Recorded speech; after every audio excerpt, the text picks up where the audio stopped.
নমস্কার বন্ধুরা, আমার রান্নাঘরে সবাইকে স্বাগত জানিয়ে আজ ঘরোয়া পদ্ধতিতে খুব সাধারণ রান্না পাবদা মাছের সর্ষের ঝাল। প্রথমে কড়াইতে গরম তেলে মাছগুলোকে ভেজে নিতে হবে। ভাজার সময় অবশ্যই মাছগুলোকে ঢেকে ভাজবেন।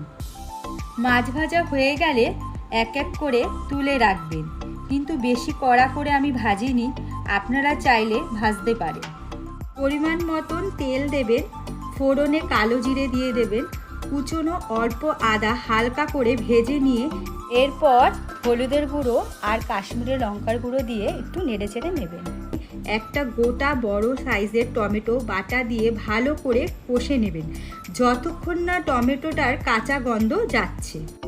তারপর সর্ষে বাটা দিয়ে ভালো করে কষিয়ে জল দিয়ে দেবেন।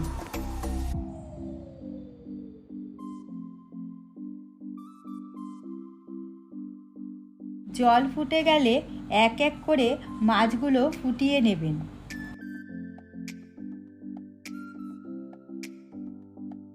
নামানোর আগে ধনেপাতা আর কয়েকটা চেরা কাঁচা লঙ্কা দিয়ে দেবেন। গরম গরম দুপুরের ভাতের সাথে পরিবেশন করে ফেলুন। ভালো লাগলে চ্যানেলটিকে লাইক, কমেন্ট ও শেয়ার করে দিতে পারেন।